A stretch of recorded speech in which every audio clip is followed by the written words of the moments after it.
Welcome to my first ever YouTube video. The end of the year for me and start of a new year brings on some of my favorite kinds of book videos. I'm talking the hour long every single book I read videos, which I won't be doing because I did a faster video on TikTok where I basically just went through everything and said yes, no, and maybe if I would recommend them. And therefore, I feel like I've already spoken about all the books I've read. And I don't really feel a need to talk about every single book more. I feel like if I read some books this year that I truly loved, you guys will know. And if I read some books this year that I really hated, you'll also really know, especially watching today's video, because today's video will in fact be a 2024 end of the year book tag. You have probably seen this all over. I'm pretty sure Destiny Sidwell was the first person to post it. I don't know. If you see this and you're like, no, she wasn't, and you have another one, comment it down below, and I will of course give credit where credit is due. But she was the first person I saw doing this, and then I've seen so many more doing it. I did do a short version of this on my TikTok, and my TikTok will in fact be linked down below. So if you do want to see just a quick version of this, go watch that. I have in the TikTok, I chose a few questions. In this video, I will be going over every single one of the questions that the other ones went through too. But without further ado, let's just hop right into it. We start off on a little bit of a negative note, which was the most disappointing book of the year. And for the first question, I do have two books in front of me because one of them I'm not sure if it is enough because I didn't fact DNF it. It is Twisted Lies by Anna Wong. On my 2024 books to read in 2024, I put down the rest of the Twisted series. The only book I had read was Twisted Love, which means I read the three others this year. And Twisted Love, I was like, meh. Twisted Games and Twisted Hate, I loved, which meant I had kind of high expectations for this. And as you just heard, I DNF'd it, so they were not met. I didn't enjoy the characters. I didn't think they had the same kind of chemistry that some of the other couples have. And I just, all in all, was very disappointed, as this says. I read a little bit of it and then I switched to my Kindle. I bought the book on my Kindle because I thought it'd be easier for me to read. And I still DNF'd it about 70% through. So I gave it a fair shot. The second book for this question I did finish, but I did also need to buy this on Kindle to get through it, and that was Powerless by Lauren Roberts. I know, everybody and their mother loved this, which was why it was so disappointing. I gave it a 3 stars. I would probably push it down to 2.5. I liked it enough that I finished it, but not enough for me to want to read the second one. I did buy the second one because Steph Bohr's book club that I'm a part of wanted to read it, but I never got around to it. And at the end of last year, I was kind of like, okay, I'm not going to read them, so I'm going to sell them.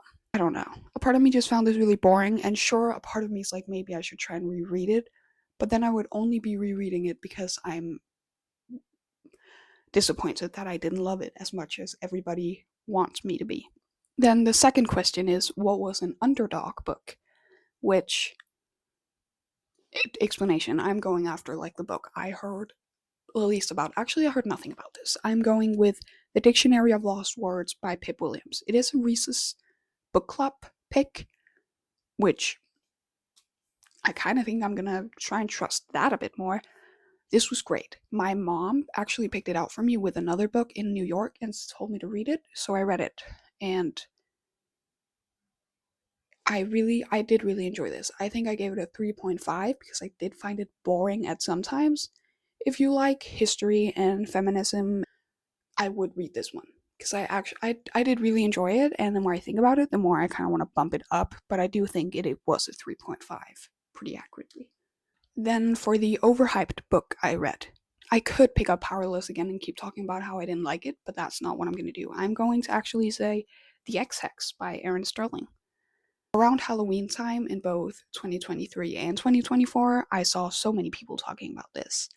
And I would agree, if you do want to read it, you should definitely read it around October, like the fall vibes. But like I said in a video about it, I think the fall vibes were the only thing this book had going. The plot was lacking. It was either too fast paced or slow paced, and then it like moved on with the wrong things in my brain. And unfortunately, I feel like there was space for this to be good. It failed, in my opinion. Next up, we have a book that surprised me, and that was, in fact, The Picture of Dorian Gray by Oscar Wilde. If you are here from TikTok, you know this book got me out of a huge reading slump, like the biggest I think I've ever been in. Except for, of course, the like 10-year one I had at some point in my life. But like during my big reading phase, it was the biggest reading slump, and this got me out of it, which is surprising because I've tried other classics and they never hit. They never hit. They most of the time they bore me, or they like use very old words that I'm not familiar. They use old words that I'm not like familiar with, which could be because English isn't my first language or something, but I think normally I understand it very well. And for some reason, this specific book, I got everything it said, and it said it in a good way.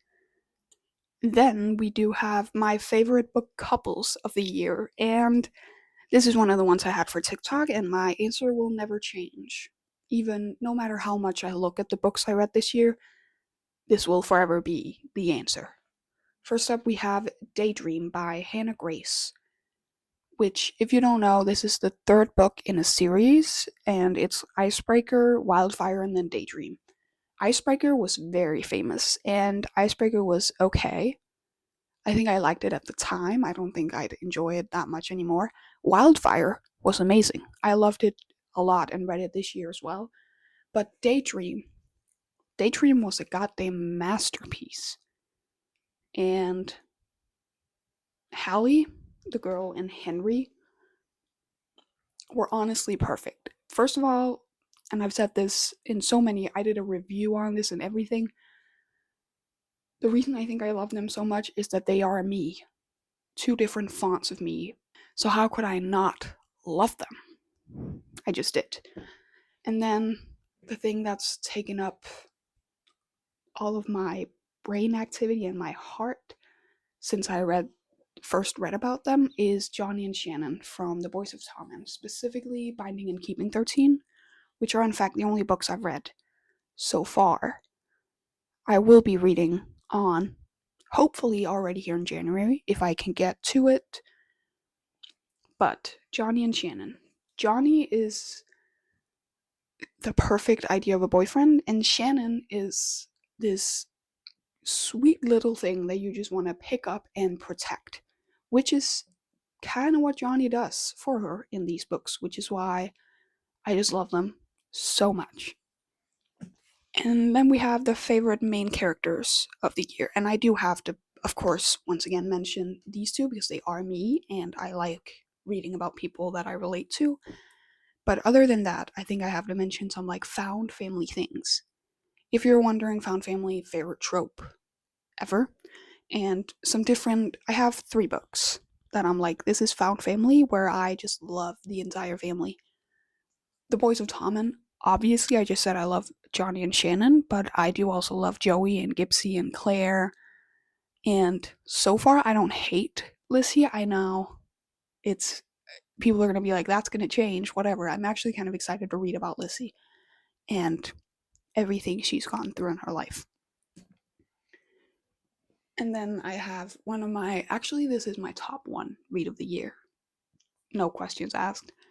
And once again, the found family and every single character in that family, they just mean so much to me.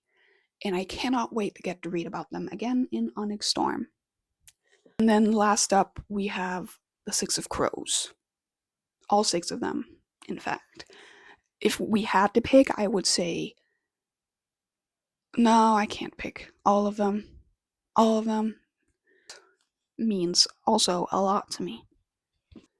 And then we have new favorite author that I discovered this year. And for this, I could of course go with one of the ones we just talked about. I read my first Chloe Walsh book this year and figured out that I love her writing, and of course Rebecca Yarros, which I do want to read some of her romance books because I think she could do pretty well on that. But if I had to go a kind of a different way, I would say Frida McFadden. I have only read 2 books of hers, but I did really enjoy both of them. It was The Inmate and The Housemaid's Secret, which I did kind of figure out the big plot twist in The Housemaid's Secret. I cannot for the life of me remember if I figured out the plot twist in this. I did enjoy both books by her, and the only other author I can think of right now would be Jennifer Lynn Barnes, and I read the entire Natural series, and it definitely made me want to read more of her books. Once again, the found family in that, amazing. That's all I can really say right now. And then I have authors that didn't work out for me this year. And this book is going to be brought up more times. It's in fact on its heart. This could have also been a part of my most disappointing reads of the year. It could have been anything. I DNF'd this. I tried reading it during a 24-hour readathon, and some of you might be like, that's why it went wrong, and whatever, that I should take my time with it, but I got 400 pages into it, and I still found it incredibly boring. I normally love books where you're like not supposed to love the characters because they're kind of questionable, but in this, I didn't care enough about the characters to hate them or like them.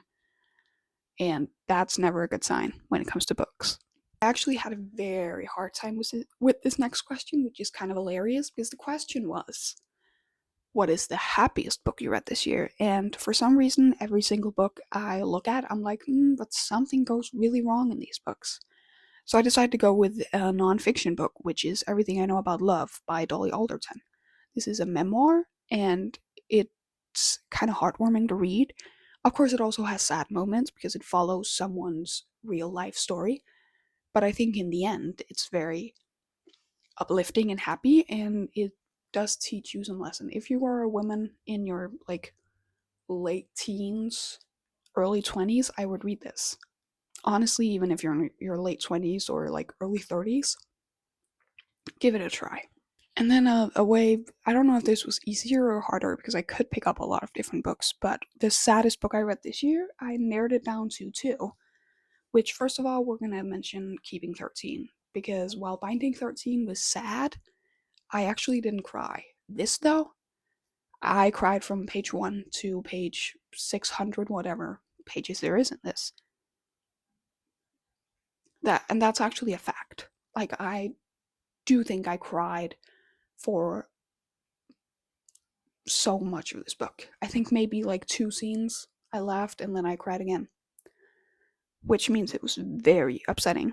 Like I said, the first one kind of made me fall in love with the characters, so seeing everything they go through in this one, heartbreaking. And then, of course, I had to bring up Kathleen Glasgow. If you know me, you know I love her. I have in fact only read 2 books by her, but I loved both of them, and this is You'd Be Home Now, which is about a character and her brother goes to rehab. And this is once again one of those books where I cried a lot. And I'm not gonna go into this quickly, but the next question is the most frustrating book, and I would have to say again, The Secret History. I'm not telling you more than at the 400 page mark, I was still bored, and I posted about it, and people were like, oh, but keep on reading, because after that it gets better. I'm not being bored for 400 pages just to read 100 more pages. That's amazing, apparently. Maybe one day I'll give it another try. Maybe I'll give it an entire month just to see if I can get into it, but for now, this was a hardcore DNF. And this one I think is very hard. The best book adaptation of the year, because I didn't watch that many. I think I watched Culpa Mia this year. I don't remember if it came out this year or last year, and I think that was good, but I haven't read the book, so it feels wrong to say that. A Good Girl's Guide to Murder came out, but I didn't watch that yet. Don't come for me, I haven't gotten around to it. So I actually don't think I have one for this. I would have said like the Hunger Games, like the new one, The Ballads of Songbirds and Snakes, but that came out last November, like 2023 November.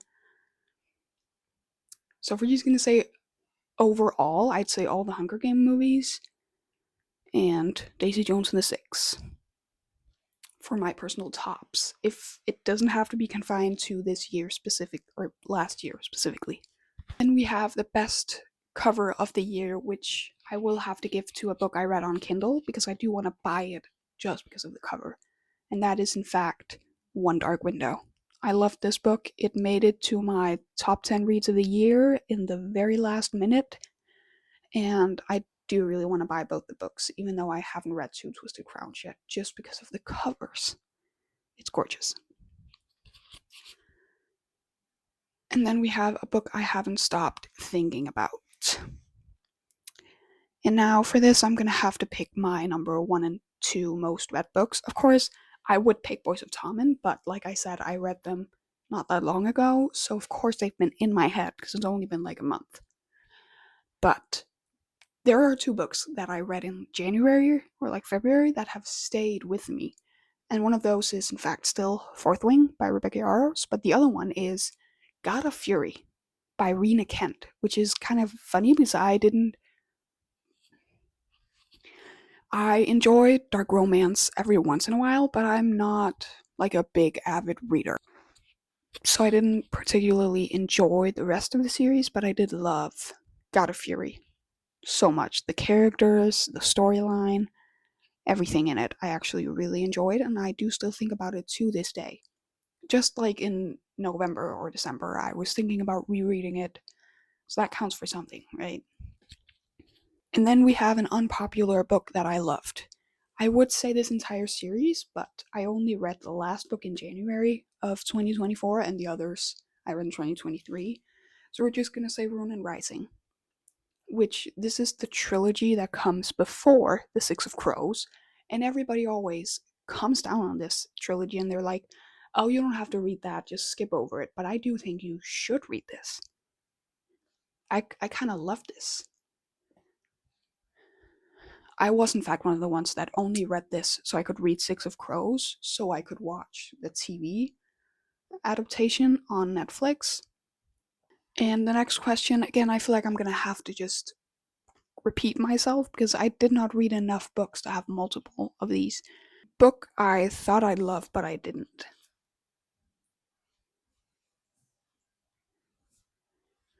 And I would definitely have to go with either The Twisted Lies or The Secret History. Twisted Lies because I read the other books in the series and really enjoyed, so I don't know what went wrong with this one. And The Secret History because the premise is so incredibly like something I'd love. If you don't know me, Bunny is my favorite book, which is also about a group of students who you're supposed to like hate, who does some weird stuff. And I love that book, so therefore I really thought I'd love this, but I didn't. And then it is the book with like the most unique concept I read this year, and I will once again have to give this to One Dark Window. It's so unique that like I have such a hard time explaining it. I did a TikTok where I showed like my top 10 reads of the year and I like explained them in 1 or 2 lines and I just could not do it. It needs like if I were to explain to you the plot of it, I would need a whiteboard and some markers to like draw around. But I will say the magic system was so unique and everything that happens in it, it was not like The Powerless and Hunger Games and all of those where you're like, I've read this before. It was definitely completely new and unique. And then we have a book I read this year that I would reread, and I did just mention that I read God of Fury, and I've been wanting to reread that. Honestly, I have a lot of books here that I could potentially want to reread, which is why this was such a hard one, but I do have to say God of Fury because I've been thinking the most about rereading that one. So I do think I will be doing that. And then we have to reflect a little bit on Goodreads goals. If you know me, I went from Goodreads to Fable during like the last couple months of last year, and I really do enjoy Fable. I did see a TikTok the other day about it using AI and AI saying some kind of weird stuff. So I might be having to look into using another app, but I'll figure that one out. For the goal, my goal last year was in fact to read 60 books, and I read 68. So I'd say I definitely succeeded. I did exactly what I was meant to do, and I was very happy with it. I didn't feel like I rushed through books to get where I was, and I obviously had some slumps during the year, one short one and a little bit of a longer one, so I'm actually very happy with that result. And my reading goal for 2025 will not be that much higher. I will put it at 65. That again leaves room for me to have months where I read so much and then months where I read one or two books. And I do think I could make it. And then we have a book that I really wished I got to last year, and I really do. Which is why I did put it from my 2024 TBR to my 2025 TBR. It is in fact A Little Life. I do really want to read this. It's so thick, and I know it's gonna be sad. So I just keep putting it off, even though I love sad books, but the idea of being sad for this long, I guess getting through Keeping 13 should have told me that I could do it, but I was scared to read this, but I do really want to read it because I know everybody loves it, so hopefully I will too. The very last question, and it's officially dark outside, so if you're like, the lighting is shit, of course it is. I think it's 4 p.m. or something. Oh no, it's almost 5 p.m. So of course it's dark outside. It's winter and stuff. I will round this out with what I will prioritize in my 2025 reading year. I will prioritize reading some of the books I already own, because I do have 2 shelves behind me, and while I have read a lot of the books on there are also a lot I haven't read. So my priority is getting through those and only buying books if I genuinely need them. I'm not going to go out and then just look at books and be like, oh, this looks pretty and it's cheap, so I'm going to buy it. I'm only going to buy books I really want to get to. I have a list that I'm going to try and stick to. And, of course, meeting my reading goal. And actually, surprisingly enough, I want to try and read a little bit more nonfiction. I will still stick to fiction mostly because I enjoy it the most. But if I have some subjects that I want to learn something about, I want to read a nonfiction book, specifically memoirs, and then I have a few other self-help books I would love to get to. But that was in fact me talking about books and my reading year in 2024. It was a great year book-wise, and I can only hope that 2025 is as good or maybe even better. But if you did enjoy this video, please like it and comment something down below, like your favorite book of the year or least favorite book of the year, maybe both. And I will link all my socials down below, so when I mention my TikTok, if you're curious, go check it out. But without further ado, I will see you all next time.